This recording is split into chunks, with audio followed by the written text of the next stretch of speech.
नमस्कार। विपक्षी दलों का जो 27 दलों का गठबंधन बना है उसकी परतें एक एक करके उधड़ रही हैं। चेहरों से नकाब हट चुकी है और तलवारें म्यान से निकल चुकी हैं।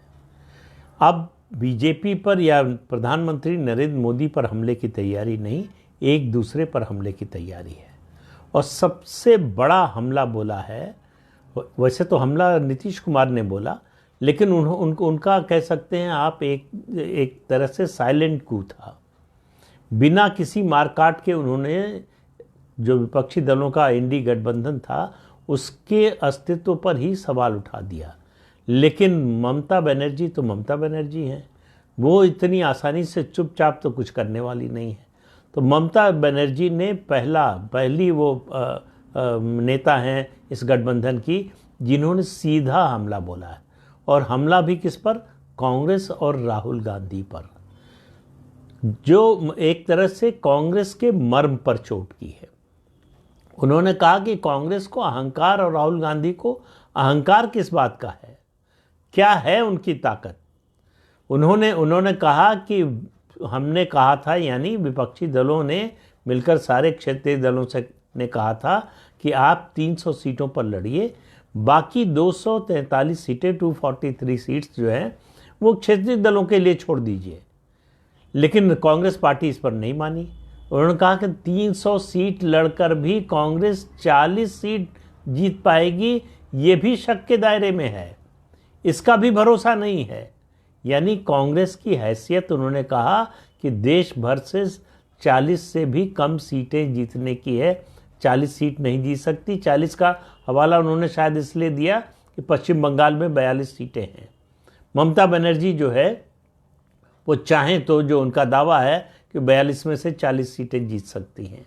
तो कांग्रेस के मुकाबले वो अकेले बड़ी पार्टी हैं, बड़ी ताकतवर नेता हैं बीजेपी के खिलाफ। उन्होंने कहा पश्चिम बंगाल में अगर कोई लड़ सकता है बीजेपी से तो वो तृणमूल कांग्रेस। और उन्होंने आरोप लगाया कि राहुल गांधी की भारत जोड़ो यात्रा का कोई इनविटेशन उनको नहीं मिला, कोई सूचना तक नहीं दी गई। उन्होंने कहा कि आप यात्रा पर निकलते हैं तो बंगाल आ रहे हैं, आप उत्तर प्रदेश क्यों नहीं जाते, आप राजस्थान क्यों नहीं जाते, मध्य प्रदेश क्यों नहीं जाते।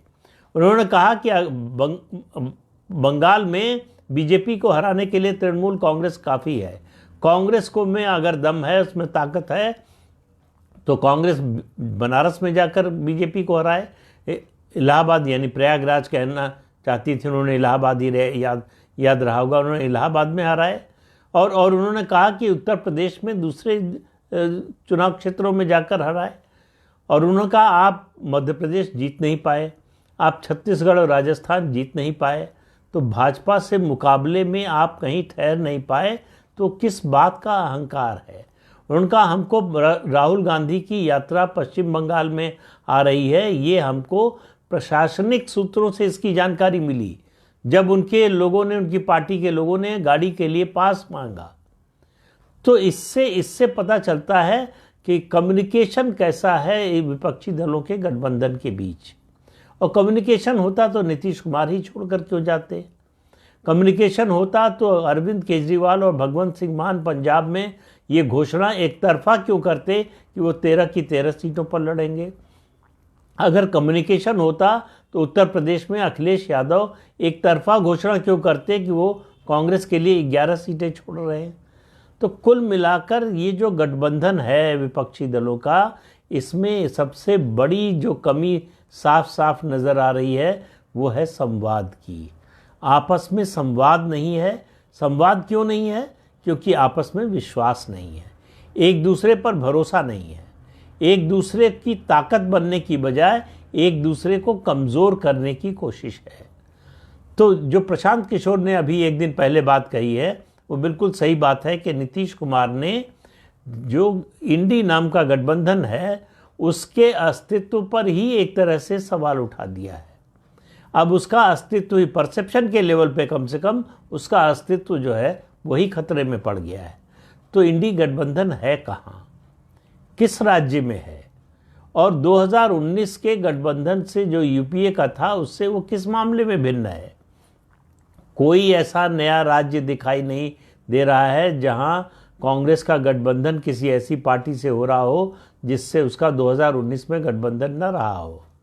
तो ममता बनर्जी की नाराज़गी के कारण हैं, उसके कारण बड़े गहरे हैं, उनका घाव बड़ा गहरा है और उस घाव को कांग्रेस पार्टी जो है एक तरह से हरा कर रही है।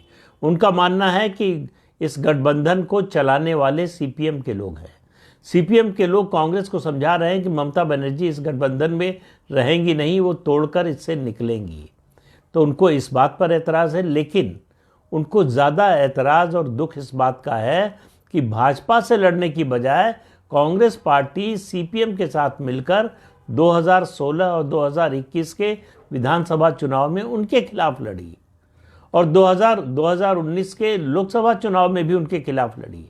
उन्होंने कहा कि बंगाल में कांग्रेस पार्टी मुस्लिम तुष्टीकरण की राजनीति कर रही है।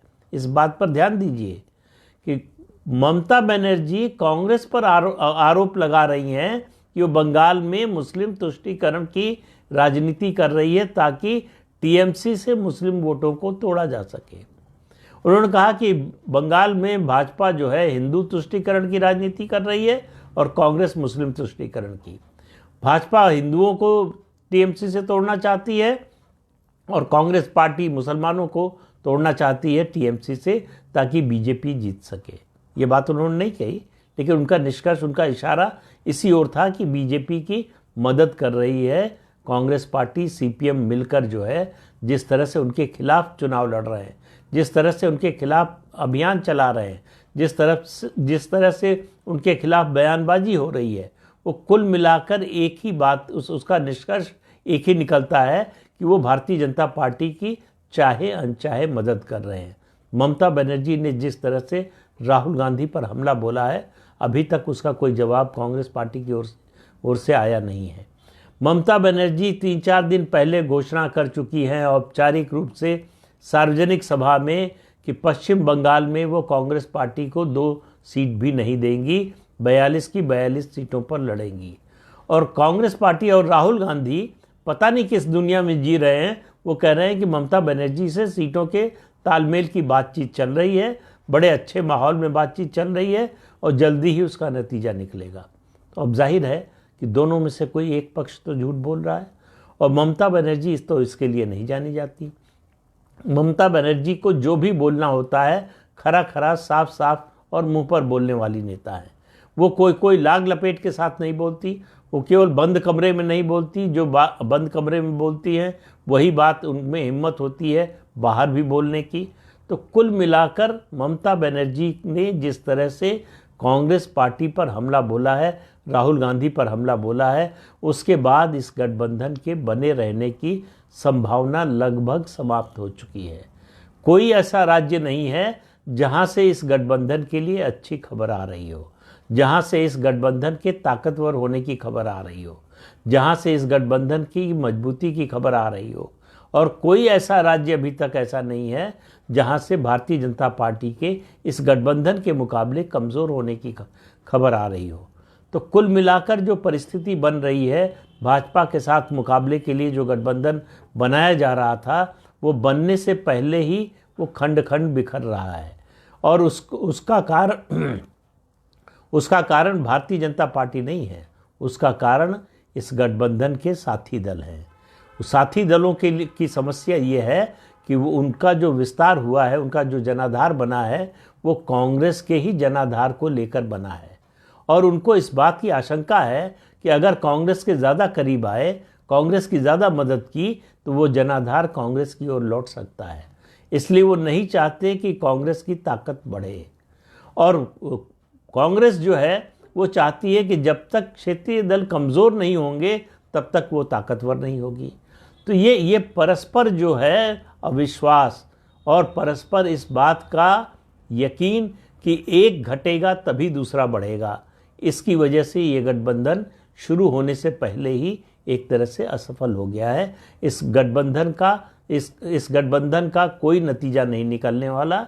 इस गठबंधन के सहारे बीजेपी से अगर लड़ने की विपक्षी दल सोच रहे हैं तो उनका दिवा स्वप्न साबित होगा। ममता बनर्जी ने, अगर कोई इसमें गलतफहमी बची थी, कोई आवरण बचा था तो वो आवरण उतार दिया है, सारी गलतफहमियां दूर कर दी हैं कि इंडी गठबंधन के नाम से भाजपा के खिलाफ विपक्षी दल चुनाव नहीं लड़ने वाले हैं और इस तरह का कोई गठबंधन चुनाव तक नहीं बना रहने वाला है। तो इस अंक में इतना ही, अगले अंक में फिर मिलेंगे। नमस्कार।